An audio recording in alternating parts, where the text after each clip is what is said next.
la longévité du président Biya, c'est la technique du départ imminent, disons le secret du départ imminent. Pendant 40 ans, l'homme du 6 novembre a pris certains de ses adversaires intérieurs et extérieurs avec cette stratégie, c'est-à-dire qu'il vous laisse l'impression qu'il n'a plus pour longtemps à la tête de l'État, qu'il ne lui reste plus assez de jours dans ce monde, mais après vous êtes surpris qu'il est toujours là jusqu'à il fait 30-40 ans au pouvoir.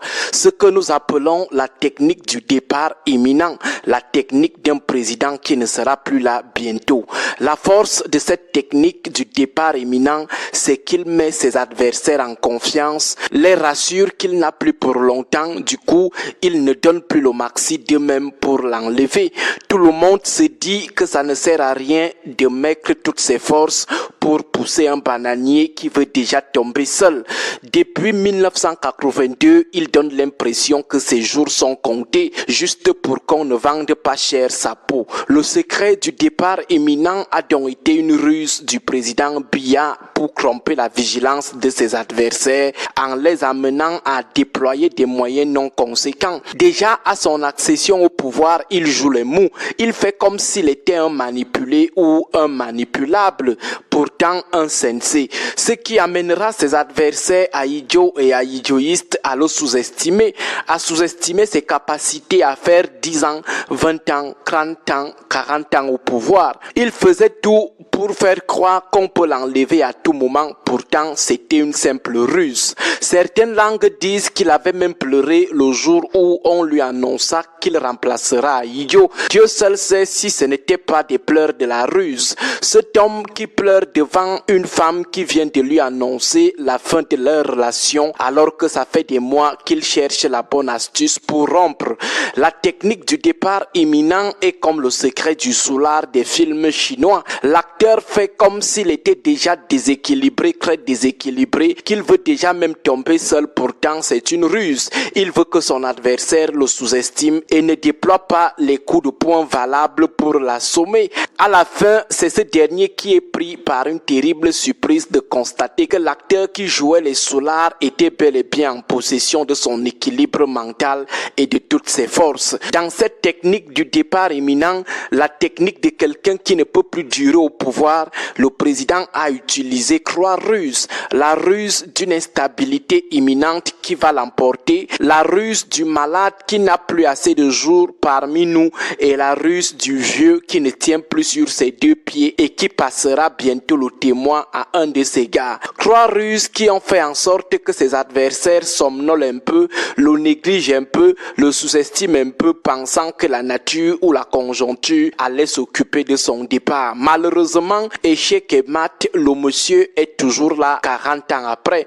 Commençons par la ruse de l'instabilité imminente. Elle a été alimentée par des crises réelles et fictives. Les moments convulsifs que le Cameroun a connus ont permis au patron de l'ogre de laisser croire à ses adversaires qu'il sera bientôt renversé. Des coups d'État en préparation purement fictifs ont également alimenté cette stratégie, faisant croire qu'il n'a plus pour longtemps à la tête de l'État. Chaque temps, il y a toujours eu soit une crise, soit une rumeur d'une instabilité, ce qui, d'une manière ou d'une autre, a laissé ses adversaires sombrer dans la suffisance, la complaisance et le laxisme, pensant que le coup d'État ou la révolte populaire allait l'emporter. Concernant la ruse du malade qui va bientôt mourir, le président a toujours présenté des signes d'un président très malade, parfois des montages de son entourage pour piéger ses propres collaborateurs ambitieux, ses collaborateurs qui lorgnaient son poste. En 2004, c'était l'annonce de sa mort, mais nous voilà plus de 42 ans à la tête de l'État. C'est lui qui s'est toujours fait passer pour le malade critique, ou alors c'est lui qu'on a toujours présenté comme le malade au jour compté. Le voilà avec dans sa besace 42 ans de pontificat. Beaucoup sont tombés dans ce piège pensant que la mort allait s'occuper de l'alternance. Ils n'ont plus déployé leurs forces les plus costaudes parce qu'ils pensaient que ça ne valait plus la peine. 2004, rendez-vous dans 20 ans, le voilà, il est toujours là, prêt à nous donner un autre rendez-vous. La troisième et la dernière ruse, c'est la ruse du vieillard qui ne tient plus et va bientôt passer la main. Le président a toujours renvoyé l'image d'un terrible croulant, mais vous êtes surpris qu'il continue de présider des cérémonies de plus de 3 heures de temps. Ce n'est pas aujourd'hui qu'il présente les signes d'un homme fini, c'est depuis des années qu'il affiche cette image. Une image qui a toujours donné l'impression à plusieurs qu'il ne va plus faire même 2 ans au pouvoir. Voilà en bref les 3 grands ingrédients, les 3 grandes ruses de la technique du départ imminent du patron des gars du 6 novembre, par ailleurs président de la République. Juste pour rappeler à ceux qui le combattent aujourd'hui de ne plus compter sur la nature ni sur les conjonctures pour espérer son départ, qu'ils mettent désormais tous leurs moyens en jeu comme ils le feraient face à un jeune homme comme Bassirou Faye ou Ousmane Sonko. Ne le sous-estimez plus, ne le négligez plus, ne comptez plus sur la nature pour une quelconque alternance au Cameroun. Il faut plutôt vous déployer jusqu'à épuisement, sans réserve, sans économie de vos forces. Bon début de week-end.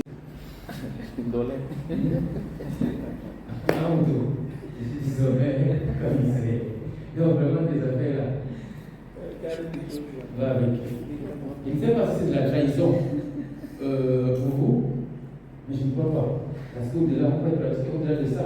C'est que vous allez chercher l'intérêt individuel également, l'intérêt personnel, pour les changer votre cadre de vie. On veut que le pays change, pour que nos conditions de vie changent. Ça peut s'apparenter à l'individualisme, mais c'est du réalisme. C'est de la réalité. Ça, je veux que je le dise. Et ça coupe à son élu. Comme disent les jeunes, il faut faire de tête. Oui. Quand on prend des jeunes pour leur liste, bon, toi, on suppose que tu es un peu trop bandit. Tu ne peux plus aller là-bas, tu as dépassé l'âge, viens prendre 50 millions et tu deviens opérateur, si tu crées une société avec les autres. Je vous assure qu'il est difficile de dire non à ce genre de choses.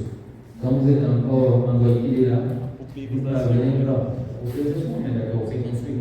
Vous parvenez pas à vous payer votre chambre universitaire et vous avez donc la possibilité désormais d'échanger, c'est pour échanger depuis. Peut-être avec facilité, et on dit le seul prix à payer, c'est d'aller dire demain que vraiment je me soutiens plus tard que vous avez un homosexuel et vraiment je suis là. Et vous allez quand même dire, si ce n'est que dire cette phrase, seulement. C'est quand même. Si ce n'est que seulement ça, vous pouvez dire que Cabral se bandit, Cabral nous a trahi, il a trahi la jeunesse. Venez prendre ça. Ils sont nombreux qu'on a nommés, ils sont directeurs, bien directeurs dans des ministères à date, qui étaient responsables de communication chez nous, qui sont directeurs dans les ministères. Vous l'avez compris. Ils sont nombreux comme ça. Et quand vous avez dans ce genre de choses, est-ce que vous avez forcément parlé de trahison? Je ne pense pas. Sauf si vous êtes idéaliste comme Karamako. Mais la politique aussi, c'est la réalité. C'est le cas. Même sur le serpent. Bon, maintenant il y a une question éthique. Est-ce que c'est éthique? Il y a l'éthique politique aussi. Je suis d'accord avec toi à ce niveau. Maintenant, on va interroger entre les valeurs et la réalité. Ma grand-mère disait souvent que entre la famille et ton français que tu parles là, il faut pouvoir choisir.